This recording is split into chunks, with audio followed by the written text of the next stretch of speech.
Tela branca. Surge ao centro o logotipo do NEAB, com letras grandes e coloridas. À esquerda do logotipo, o perfil de uma pessoa indígena. Ao seu lado, o perfil de uma pessoa negra usando turbante. Abaixo da palavra NEAB, em letras pretas menores, aparece o texto Núcleo de Estudos Afro-Brasileiros e Indígenas. Ao centro da tela aparecem em sequência os logotipos da Prefeitura de Criciúma, de Frente para o Futuro, Política Nacional Aldir Blanc, Ministério da Cultura, Governo Federal, Brasil, União e Reconstrução. Corte curtos com os rostos dos participantes da entrevista. Ao centro, em letras laranjas vibrantes, Negritude em Criciúma. Logo abaixo, em letras brancas, Resgatando Memórias e Trajetórias. Na parte inferior do vídeo, legendas sincronizadas com as falas dos participantes. E no canto inferior esquerdo da tela está posicionada a janela de Libras. O intérprete é um homem pardo, de cabelos curtos e barba rala. Veste uma camiseta preta de mangas curtas. A gente vem numa trajetória de contar. 6 pessoas estão sentadas em círculos em cadeiras dispostas lado a lado, dentro de um espaço fechado com muros ao redor. Ao fundo, 3 banners. À esquerda, um banner laranja com os dizeres Museu Afro Brasil Sul, Criciúma. Ao centro, banner com a palavra negritude. À direita, banner do NEAB. À frente dos participantes, um tapete cobre o chão. E sobre ele há uma mesa de centro preta com um vaso branco contendo folhagens verdes. A câmera percorre lentamente o perfil dos participantes. História negra da cidade, né, com a ocupação da população negra nos bairros. Professor doutorando Douglas Vaz Franco, de 25 anos. Uma pessoa negra de cabelos longos e ondulados preso em um rabo de cavalo alto. Usa óculos de armação e bigode preto aparado, veste suéter preto sobre camisa branca, saia colorida e sapatos rosa. Então, para iniciar, queria que vocês se apresentassem, falassem pra gente de onde vocês vêm, o lugar que vocês ocupam hoje na sociedade criciumense, mas principalmente da presença negra que vocês ocupam nos espaços, né? Então, na educação, na saúde, no sistema judiciário, na justiça, ou na atuação política com os movimentos sociais, mais firmemente. E quais a implicação dessa presença na atuação política na cidade, né? Como que é esse engajamento de vocês? Como que começa tudo isso? Eu sou o Jorge Miguel Nascimento Guerra, sou advogado, sou professor universitário. Professor mestre Jorge Miguel Nascimento Guerra, de 31 anos. É um homem negro com tranças na altura do ombro. Usa uma faixa preta amarrada em torno da cabeça, barba preta rala e aparada. Veste blusa de lã bege, calça jeans e tênis preto. Segura um microfone preto com a sua mão direita. Sou atualmente o vice-presidente da Comissão Estadual de Direitos Humanos da OAB, do todo o estado de Santa Catarina. E eu acho que a minha história se diferencia de todo mundo aqui, porque eu sou a pessoa que está em Criciúma há menos tempo. Isso, eu tô aqui desde 2014, eu vim para iniciar a graduação em Direito, e eu venho de Salvador, que é uma cidade com um grande contingente de pessoas negras. Mas eu não estava envolvido politicamente de forma organizada. E aí eu vim para cá, então, em 2014, para iniciar a graduação. E aí fui mordido, né, pelo bichinho do letramento racial. Comecei sozinho a ler, a buscar. E aí cheguei, obviamente, com aquela ideia, aquela noção vaga e errada de que estou no sul de Santa Catarina, no sul do Brasil. Portanto, não tem pessoas negras, não tem organização política negra. E qual não foi a minha surpresa quando eu acho que a primeira coisa regional que eu tive contato sobre a questão racial foi um artigo sobre a atuação de Clotilde Lalau na cidade. E aí ali eu vi assim, nossa, mas como assim que já tinha isso aqui tanto tempo atrás, essa organização nesse nível, e eu não sabia. E a partir dali eu passei a procurar. E aí consegui encontrar espaços para me engajar tanto nos meus espaços de atuação profissional, enquanto advogado, enquanto pessoa engajada nas comissões de direitos humanos, tanto de Criciúma quanto do estado de Santa Catarina. E aí eu busco devolver aquilo que eu encontrei aqui dentro desses espaços, quanto também nos movimentos sociais que existem na cidade. Já fiz parte do CONPIRC, do Conselho de Promoção de Igualdade Racial, hoje não faço mais parte, mas já contribuí. E em diversas outras situações também, que fui procurado por diversas pessoas, Yara, uma das pessoas que já procurou bastante também, para contribuir com alguma situação, com alguma coisa que se precisava na defesa da questão racial. Porque, infelizmente, Criciúma ainda é uma cidade que a gente tem bastante casos de violação de direitos humanos no ambiente racial. Quero falar um pouco da minha trajetória, aproveitando o ensejo do Jorge, né? Que também não sou natural de Criciúma, eu venho de Araranguá, eu sou o professor Alexander da Silva. Professor doutor Alexander da Silva, de 51 anos. É um homem negro com cabelos e barba grisalhos e ralos. Veste camiseta cinza, calça jeans e casaco de lã cinza aberto. Calça tênis azul, segura um microfone preto com a sua mão direita. Sou professor formado em filosofia, licenciatura, tenho mestrado e doutorado em educação e sou professor na Unesc e no Colegião, que é uma escola aqui próximo no centro, né? E a minha chegada em Criciúma foi em 2011. Tive um letramento racial na minha trajetória de formação, né? Formação acadêmica, depois formação política também. Então eu cheguei em Criciúma e já me envolvi assim com as ações dos movimentos sociais negros aqui de Criciúma. Hoje eu sou coordenador de um coletivo, o coletivo Chega de Racismo, Criciúma. Né? Esse coletivo ele surge em 2014, né? Justamente por uma luta em defesa das políticas de ação afirmativa na cidade, num concurso público.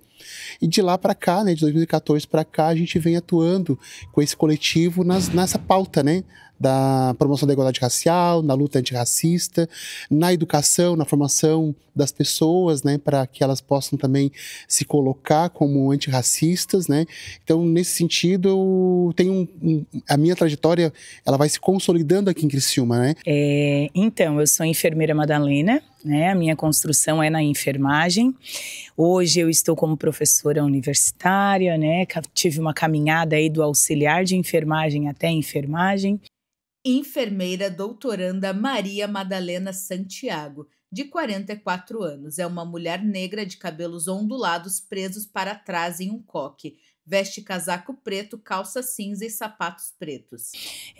Fui fazendo aí então algumas especializações, mestrado em saúde coletiva, hoje fazendo doutorado na universidade. Eu digo que o letramento racial ele veio comigo a partir do momento que eu conheci o NEAB dentro da universidade e a partir do momento que eu estive com pessoas que me apresentaram então esse letramento racial. Eu já estive em alguns movimentos, ONG de mulheres negras dentro de Criciúma, né? Eu faço parte do CONPIRC também, como o professor Jorge falou, e aí hoje eu vejo o empoderamento que eu consigo fazer frente aos meus, principalmente filhos, né, neto, sobrinhos, e aí eu vejo assim a importância, porque eles vêm me dizer: tia, nossa, legal isso, legal o que você está fazendo junto a esses movimentos, né? Então é algo que, assim, nunca é tarde, eu acho que é algo que é importante ser falado, nunca é tarde.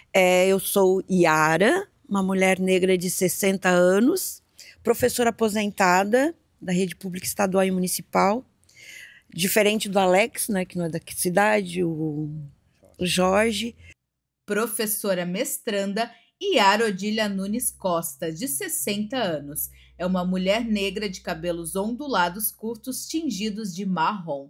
Veste blusa preta, calça jeans, sapatos marrons e casaco vermelho com detalhes na cor marrom. Usa colar branco e um adorno branco que passa por trás da sua orelha esquerda. Eu nasci na casa da minha avó, em uma parteira lá na Próspera, em 1965. Eu começo a minha militância, a minha atuação em 88, porque aqui em Criciúma houve o Congresso de Negras e Negros, e foi um congresso gigantesco. E eu tive o prazer e o privilégio de fazer parte dele. Na infância, eu sempre achei que era uma menina tímida, né? Então a gente vai descobrir depois que eu não era tímida e que eu fui silenciada por muito tempo.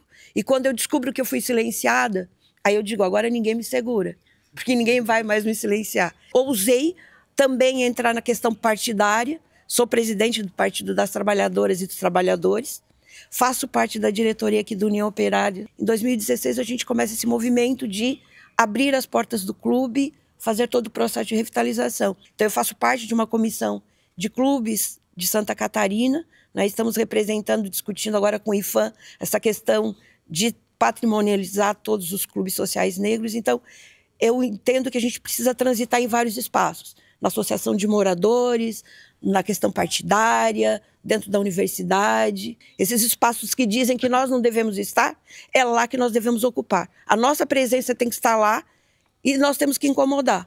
Claro que eles não querem que nós estejamos nesse espaço, mas eu entendo que a gente precisa ocupar e dizer, olha, nós estamos aqui e vamos ficar. Mas falando especificamente de Criciúma, né? Como que Criciúma tem essa história? Quando eu chego aqui, tem toda uma história. Então, você lembrou muito bem do congresso, né? O primeiro congresso de negros e negras aqui, em 1988. E aquela questão, né? Porque o Jorge fala, ele vem de uma cidade eminentemente negra. Não é? A gente está falando de uma cidade como Criciúma, que nós somos aí em torno de 12% de negros e negras. Não é? Então, a questão não é a quantidade de negros e negras, a questão é esse engajamento, esse letramento, essa consciência negra. Não é? Eu tive letramento racial com meus 30 anos, basicamente, quando eu encontrei o mestre de capoeira, né, o mestre Dimival, já falecido, né? Eu estava no mestrado e ele me diz, olha, né, somos negros, estamos aqui num lugar que, né, ele colocava, provocava e dizia, tem um lugar que não nos querem. Eu disse, como assim que não nos querem aqui? Eu tô aqui. Eu não entendi exatamente, né? E aí, a partir dali, eu fui observando, tive, né, esse contato, essa leitura, esse engajamento. Já tive engajamento na Pastoral do Negro, não é? Em outros movimentos sociais, mas esse letramento ele acontece justamente quando há essa autodeclaração politicamente, né? Não, eu sou negro e, portanto, eu tenho que atuar nessa luta contra o racismo. Nos censos demográficos da cidade, a gente vê a diferença desse reconhecimento da população. Então, em 2010 era mais ou menos isso, 12%, 14%. Em 2022 já sobe para 19%. E aí vai aumentando não porque a população negra de Criciúma de fato aumentou em números, é porque o reconhecimento foi acontecendo, né? E a gente sempre teve esse lugar de destaque, acho que por isso que essa estratégia de apagar essa história, ela dá tão certo, porque os nossos movimentos negros, a nossa atuação política negra na cidade sempre teve destaque estadual e nacional. A cidade que se destaca com mais movimentos negros além da capital é Criciúma. Então, tipo, a gente tá ali, ó, par a par com Florianópolis, construindo esse legado aqui na nossa cidade. Em 88, a gente tem a grande Constituição Cidadã, que foi quem conferiu direitos para a população, etc, etc. Não desmerecendo o valor, que era um momento político que a gente precisava dessa Constituição. Mas em 88, Criciúma já estava organizada politicamente nesse nível de fazer um congresso desse tamanho para discutir. E isso antes da gente ter a grande Constituição Cidadã. Mas as populações racializadas estão aí há muito tempo organizadas, reivindicando seus direitos e conseguindo alcançar aquilo que estão pleiteando, que é o que a professora Nilma Lino Gomes fala também quando ela diz sobre o movimento negro educador. Então, pensando nesses processos graduais e processos educacionais que a gente vem vivendo e que vocês viveram, né, através dos anos que vocês estiveram aqui, o que vocês destacam de melhorias para a população negra criciumense? Pesquisadora Maria Júlia da Costa Manuel, de 20 anos. É uma mulher negra de cabelos curtos e ondulados. Veste casaco e calça preta, usa lenço preto em volta da cabeça e sapatos pretos. Sobre o seu joelho, apoia um caderno e segura uma caneta. E dos bairros aqui ao redor, os bairros que vocês trabalham, os bairros que vocês vivem? Quando se pensa em questão de melhoria, eu acho que eu pego muito o que o Douglas disse antes. As pessoas dizerem, se perceberem negras. Eu acho que isso é um reflexo, né, de toda essa luta, de toda essa movimentação. Quando as escolas estão com muita dificuldade, mas em muitas escolas está acontecendo a lei, ela está acontecendo de fato, a implementação da Lei 10.000. Então, quando tu te depara com uma criança, com um adolescente, que está lá na sala de aula e se posiciona enquanto um jovem negro, já é um reflexo de toda essa caminhada. Toda a política, seja dentro da universidade ou fora dela, municipal, é reflexo de uma organização, de uma luta no movimento negro. Embora a gente ainda precise melhorar porque a gente conquistou o direito de entrar. Mas nós ainda precisamos fortalecer para eles permanecerem. É a permanência que é o nosso grande problema. O acesso a gente está garantindo, mas a permanência é uma luta que nós ainda temos muito que enfrentar. Mas eu vejo que a gente já tem um reflexo, um avanço bem grande. Não é o ideal, não é o que nós queremos, mas eu acho que nós avançamos. Isso não nos permite parar. Só diz para nós que nós precisamos continuar. Porque o racismo é esse dispositivo político de colocar o negro no seu lugar, né? A gente às vezes escuta essa coisa, parece meio violenta, né? Mas colocar, o que é colocar o negro no seu lugar, né? O lugar de subalternidade, o lugar de servidão. Então, quando o negro ele assume um lugar de protagonista, não é? De personagem central nas suas próprias reivindicações. E principalmente sendo uma mulher negra. Exato, as mulheres negras. Para nós é mais difícil ainda. Mais difícil. Porque tem a questão de raça e gênero. Exatamente. Então, quando a professora Yara traz esses elementos, eu acho que há uma retomada desses movimentos, né? A partir do quê? Respaldado nos dispositivos legais, que são dispositivos políticos, né? Então, a Lei 10.639, ela vem fortalecer uma luta que já é, né, ancestral, né? Dessa luta, dessa resistência contra o racismo, com esse dispositivo político que quer colocar o negro nesse lugar de subalternidade, né? Então, quando a gente tem um clube aqui num bairro, né, que passou vários momentos por tentativas de apagamento, de eliminação desse espaço, né, que é um espaço simbólico da resistência negra, da existência de negros em Criciúma, que até isso as pessoas, quando a gente sai de Criciúma, que a gente vai para outro estado, né, vai para São Paulo, vai para o Nordeste, as pessoas dizem, mas tem negro, você é do Sul, mas tem negro lá no Sul, né? Então, não só tem um negro, como tem um patrimônio, né?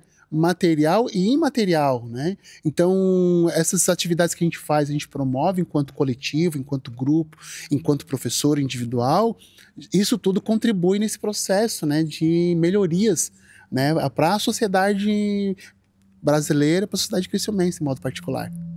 Puxando um gancho aqui na fala do professor Alex, a professora Lívia Vaz, uma promotora lá da Bahia, tem uma entrevista muito boa que ela fala o seguinte, que o racismo, ele também se atualiza. E aí ela usou o exemplo da política de cotas para falar sobre isso. Que ela disse que lá, quando estava lá atrás na discussão sobre implementar ou não uma política de ações afirmativas, a sociedade era absolutamente contra. E a gente tinha, inclusive, manifestos assinados por grandes nomes da cultura, dizendo que era contra, que era um absurdo, etc, etc. A gente conseguiu vencer esse obstáculo. Foi lá e implementamos uma política de cotas, políticas afirmativas. Aí o que é que a branquitude faz? Vai lá e passa a fraudar o sistema de cotas, que eles eram contra antigamente. E aí a gente precisa ir lá e instaurar comissões de aferição, de heteroidentificação, para garantir que as pessoas estejam acessando aquelas políticas, sejam de fato as pessoas que merecem acessar aquela política. Então a gente dá um passo, eles dão um, a gente dá um passo e meio para dar volta.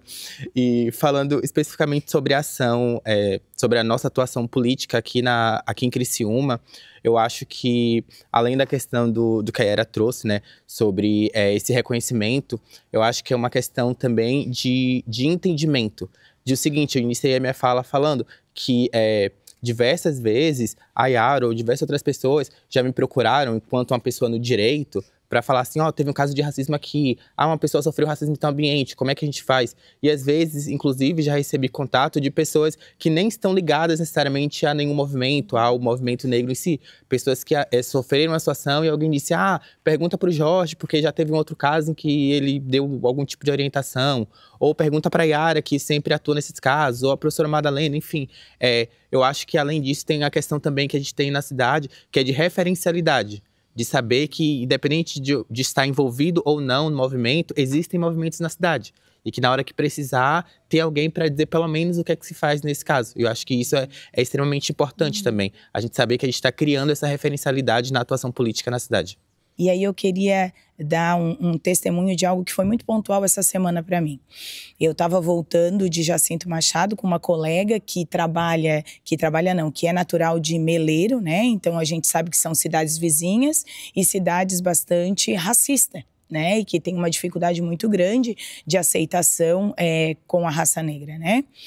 E aí ela veio me comentando que ela viveu uma situação dentro de um hospital, um determinado hospital de Criciúma, como professora, que ela disse, quando ela estava me contando, ela começou a chorar. E ela é uma mulher branca, dos olhos azuis. E aí ela disse assim para mim: Mada, eu não sabia que isso realmente acontecia dessa forma e que feria tanto. Consegui tocar uma mulher branca de olho azul que vem de uma cidade de interior onde falar de negro é sempre uma piada, é sempre com racismo, e esse movimento está acontecendo.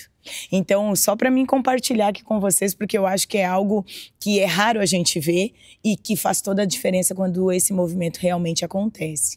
Mas que esse letramento, a partir do reconhecimento desse letramento, tu consegue também movimentar mais pessoas. E aí eu vejo que é um passinho de cada vez, né? Quanto mais a gente conhece, quanto mais a gente está junto, quanto mais esse coletivo acontece, mais a gente consegue avançar.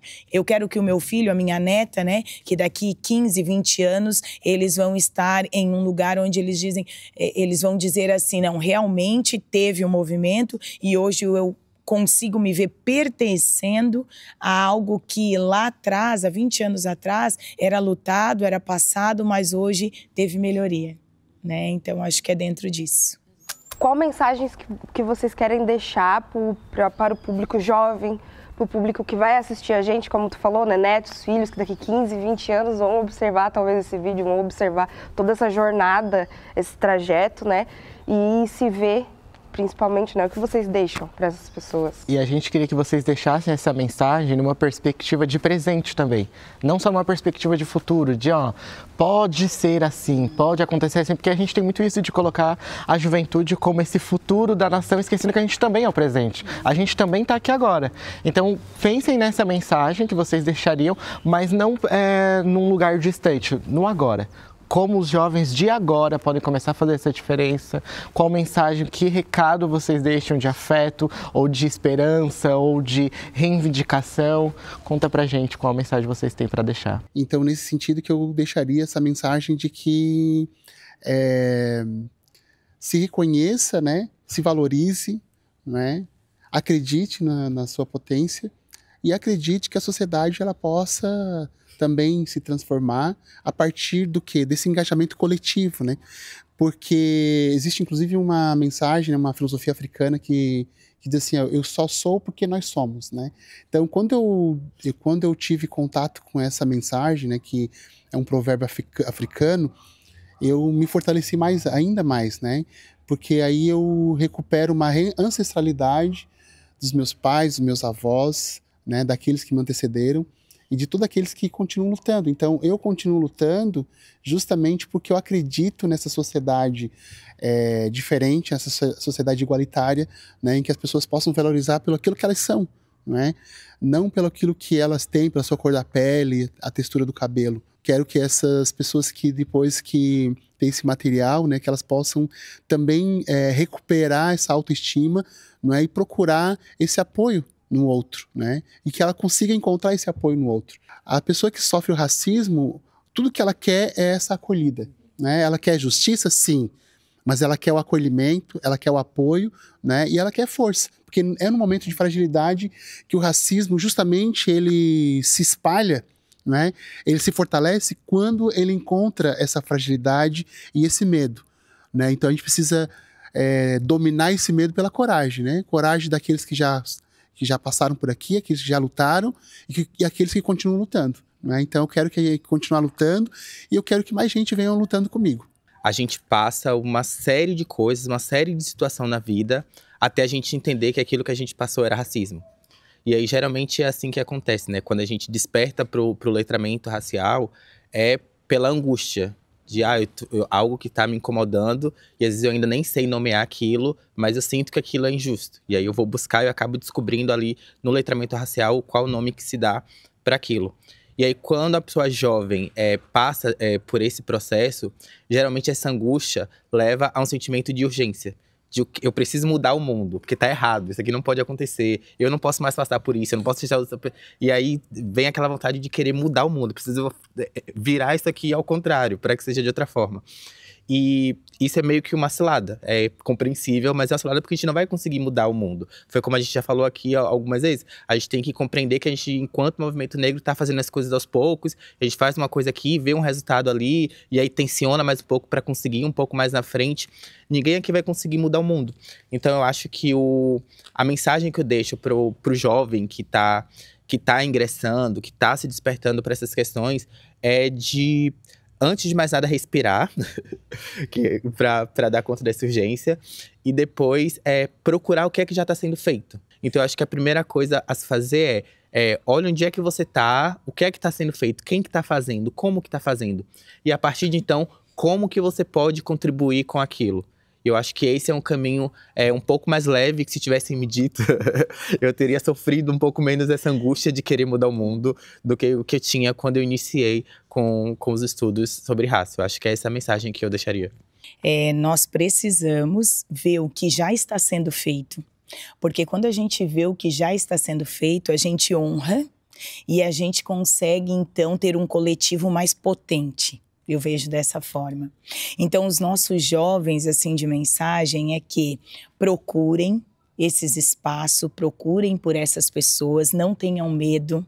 Não é porque eu estou começando agora que eu não vou ter como contribuir, porque sempre vai ser algo a mais para juntar e fazer a diferença daquilo que a gente precisa, né?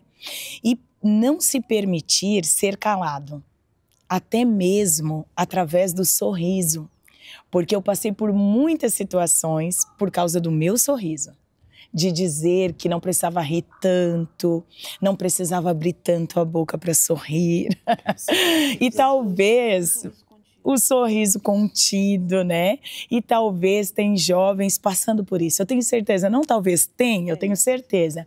Penso que a juventude tem que ter essa resistência, essa persistência e se juntar àqueles que querem realmente fazer a diferença.